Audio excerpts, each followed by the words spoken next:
Halo, jumpa dengan saya Mario Antonius Birowo atau yang biasa dipanggil dengan Anton. Hari ini saya akan menyampaikan materi komunikasi bencana khususnya terkait dengan macam bencana. Ya, umumnya kita mengenal bencana seperti bencana alam. Namun sebenarnya selain bencana alam, ada juga bencana non-alam. Seperti apa itu? Pandemi COVID-19 misalnya. Oke, untuk membantu saya dalam menyampaikan presentasi kali ini, saya akan menggunakan PowerPoint. Ya, baik, mari kita lihat PowerPoint yang sudah saya siapkan. Di dalam PowerPoint kita akan membahas satu persatu, ya, apa itu jenis-jenis bencana. Ya, mari. Pertama-tama, ada pertanyaan-pertanyaan yang semacam ini umum dilakukan oleh banyak orang yang awam. Ya, misalnya, mengapa di Indonesia banyak terjadi bencana alam? Apakah Anda juga ikut bertanya-tanya tentang mengapa di Indonesia banyak terjadi bencana alam? Apalagi bencana itu sepertinya terjadi dalam waktu yang berdekatan. Media massa maupun media sosial sering memberi informasi soal itu. Nah, apakah itu terkait dengan persoalan politik? No, saya pastikan itu bukan. Ya, siapapun yang memerintah di Indonesia dalam sejarah juga kita bisa lihat, ya, terjadi bencana-bencana alam di Indonesia tidak tergantung pada siapa yang memerintah. Ya. Sebenarnya kejadian bencana juga tidak hanya di Indonesia, tetapi juga di negara-negara lain. Ya. Mengapa bisa demikian? Pertemuan kita ini membahas mengapa kita sering mengalami bencana alam. Anda bisa mempelajari secara individual, mandiri, dan juga bersama kelompok. Nah, untuk menjawab pertanyaan di atas, ya, mari kita saksikan video dokumenter ini yang materinya menjelaskan juga tentang situasi di Indonesia. Ya, kita ada di Ring of Fire. Mari kita saksikan video berikut ini.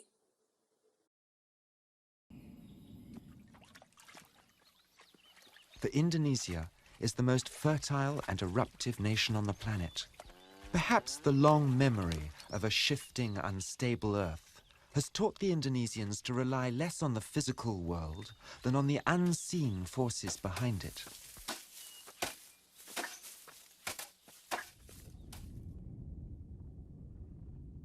Deep within the crater of the notorious volcano of Kawah Ijen, there are those who seek their living directly from the cauldrons of hell.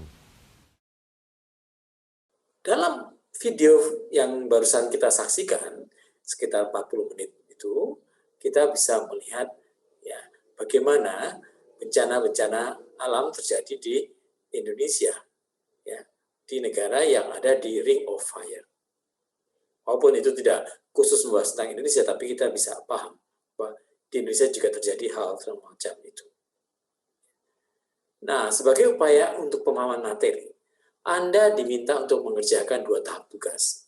Tahap pertama adalah yang berkaitan dengan individual, dan yang kedua adalah tugas kelompok.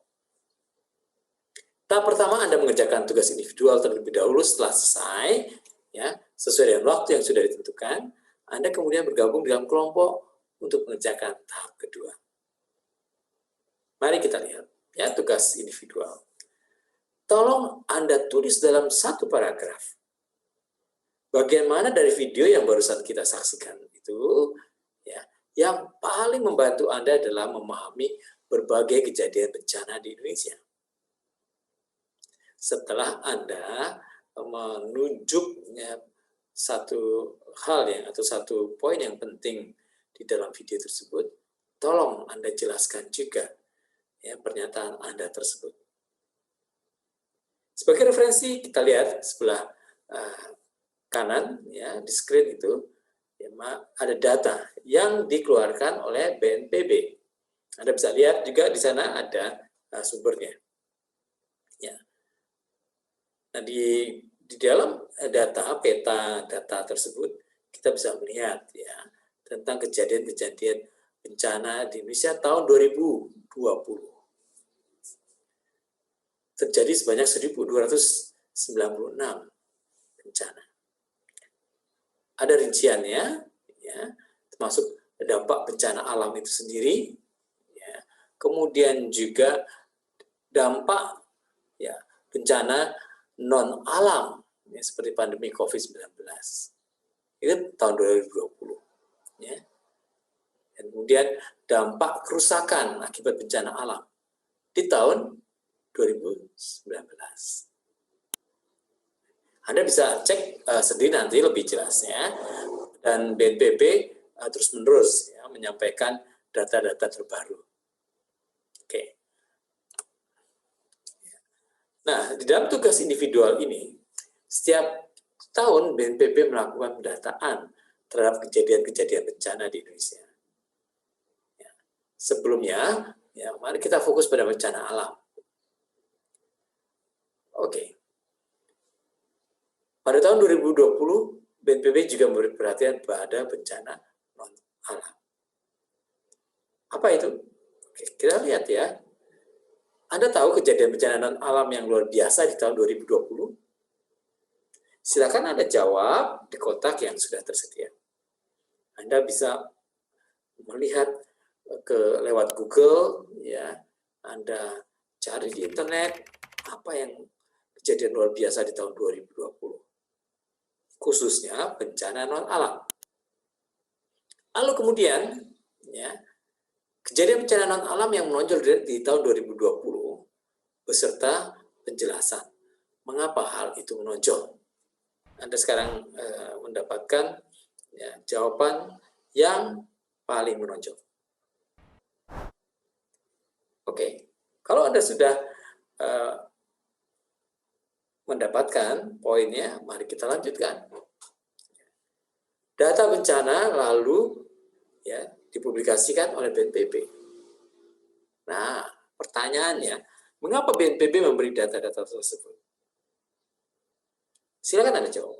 Ya, alasannya. Apa saja ancaman bencana yang paling dekat di wilayah Anda? Dari berbagai bencana, ada beberapa daerah yang khas. Ya. Di pantai berbeda dengan yang ada di pegunungan. Di perkotaan berbeda dengan ada yang di pedesaan. Yang di hutan, dekat hutan berbeda dengan yang ada di lokasi persawahan misalnya. Sebutkan ya, Anda sudah dapat. Mari kita lanjutkan. Setelah Anda mengerjakan tugas individual, maka Anda silakan bergabung dalam tugas kelompok. Nah, kita bagi masing-masing kelompok ke dalam pembahasan sebuah bencana. Saya sengaja sediakan ada 10 bencana ya yang mungkin terjadi di Indonesia. Ada nomor-nomornya, dan setiap kelompok hanya cukup mengerjakan satu jenis bencana. Misalnya, kelompok 1 membahas gempa bumi, kelompok 2 membahas tentang longsor, kelompok 3 membahas tentang banjir, dan seterusnya. Nanti setelah tugas kelompok itu berjalan, sudah selesai, maka kita akan mendengarkan ya tiap-tiap kelompok untuk menyampaikan apa yang dia dapatkan. Dan dengan demikian kita melakukan semacam apa? Ya, sharing ide dari masing-masing tugas. Dengan demikian kita akan mendapatkan 10 jenis bencana. Yang akan mendapatkan presentasi adalah setiap kelompok cukup 1 orang yang mewakili. Nanti boleh kan Anda saling tanya jawab. Ya. Nah, untuk menjawab tugas ini ada petunjuknya. Mengapa? Misalnya gempa bumi. Ya. Mengapa hal itu terjadi? Misalnya Yogyakarta rawan gempa bumi karena di bawah wilayah Jogja terdapat pertemuan antar lempeng aktif Indo-Australia dengan Eurasia. Nah, apa saja bahaya yang ditimbulkannya? Misalnya soal gempa, atau di sini saya tadi sebut bisa bahaya akibat letusan gunung api. Kemudian, jika Anda sudah mengetahui ancaman bencana, misalnya gempa, tindakan apa saja yang harus Anda lakukan? Sebutkan minimal 4 tindakan yang perlu Anda lakukan. Ya, misalnya, tindakan sebelum terjadi bencana. Ya, apa yang Anda harus lakukan untuk mengurangi risiko bencana? Oke. Lalu, apa yang harus Anda lakukan saat terjadi bencana? Saat. Ya. Tadi sebelum, sekarang adalah saat. Misalnya berkaitan dengan gempa. Gempa tiba-tiba datang saat Anda beraktivitas. Apa yang harus Anda lakukan? Kemudian, apa yang Anda harus lakukan setelah bencana itu terjadi, setelah gempa itu berhenti? Anda bisa mencari jawaban-jawaban ini berdasarkan satu, ya, pengalaman Anda yang kemudian Anda harus rujuk berdasarkan referensi-referensi yang tersedia. Diskusikan bersama kelompok, kemudian tulis jawaban atas nama kelompok. Ya, setiap kelompok kirim satu jawaban saja. Tapi jangan lupa tulis nama anggota kelompok. Jangan lupa juga Anda cantumkan referensi yang digunakan untuk menjawab tugas kelompok ini. Mengapa? Supaya kita bisa belajar dari apa yang sudah Anda jawab. Kita saling belajar di sini. Baik, lanjut ya. Nah, pada bagian berikut, ya, saya sudah menyediakan berbagai link ya, yang bisa Anda lihat ya, sebagai referensi dari berbagai video yang terkait dengan bencana. Anda perhatikan satu-satu. Misalnya, tentang kebakaran hutan. Mengapa terjadi kebakaran hutan? Di YouTube Anda bisa lihat. Ya. Juga kemudian tentang kebakaran hutan. Datanya bagaimana sih di Indonesia? Apa sih penyebab-penyebab dari kebakaran hutan? Bagaimana solusinya? Lalu, bagaimana upaya-upaya penyelamatan supaya tidak terjadi kebakaran hutan? Ya. Berikutnya, mengapa terjadi banjir? Anda bisa klik link YouTube-nya, perhatikan baik-baik.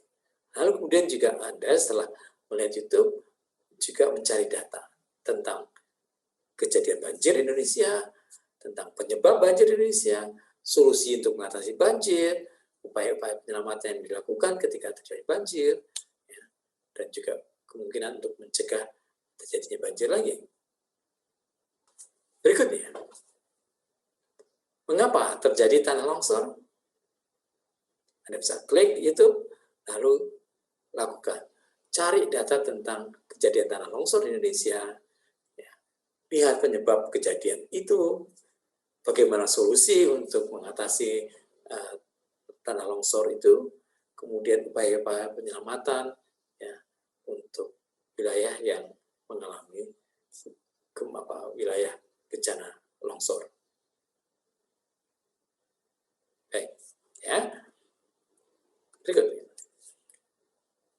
Mengapa terjadi gempa bumi? Lihat YouTube. Kemudian perhatikan baik-baik peristiwa-peristiwa yang mendahului gempa itu sendiri. Lihat data tentang gempa bumi di Indonesia, penyebab-penyebab mengapa di Indonesia banyak gempa bumi, solusi untuk mengatasi ya bencana ini, ya upaya-upaya penyelamatan yang harus dilakukan ya untuk ketika terjadi gempa bumi, atau kemudian juga mencegah risiko yang tinggi ketika kita ada di dalam situasi gempa atau lokasi gempa. Tsunami, ya itu dari nama Jepang ya, dan Anda juga sering dengar tentang tsunami. Di Indonesia juga berkali-kali mengalami. Anda bisa pelajari melalui YouTube, ya, kemudian ya, carilah data tentang kejadian tsunami.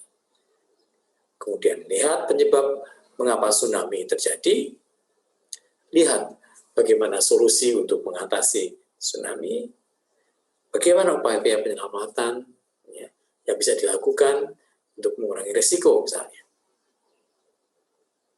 Seperti yang tadi saya sampaikan di awal, selain bencana alam, kita juga mengalami bencana non-alam, seperti bencana kesehatan pandemi COVID-19.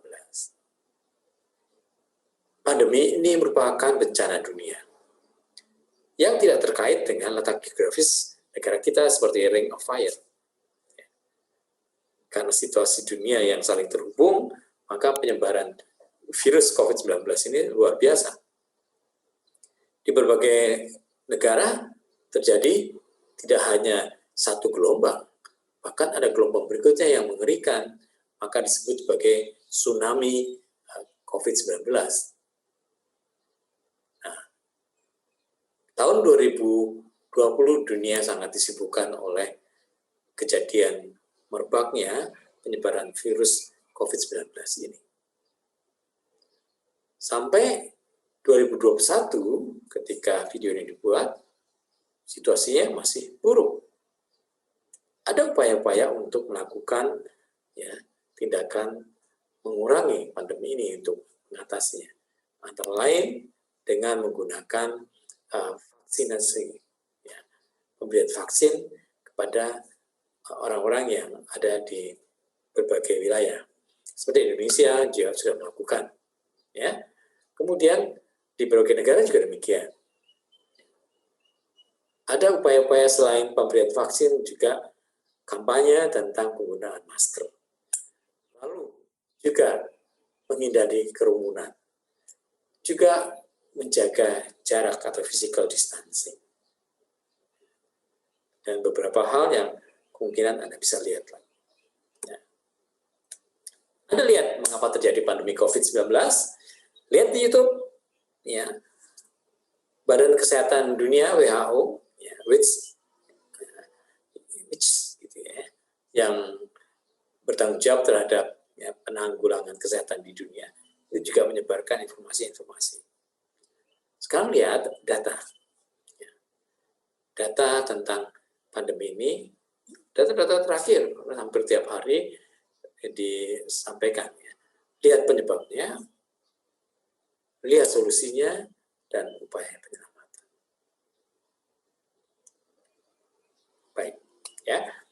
Kenapa kita membutuhkan hal-hal yang tadi saya sudah berikan kepada Anda? Ya, Anda bisa mendapatkan kesimpulan tentang jenis-jenis bencana, ya, dan kemudian juga data-datanya, bagaimana solusinya, bagaimana upaya-upaya untuk mengurangi risikonya. Demikian untuk hari ini. Terima kasih.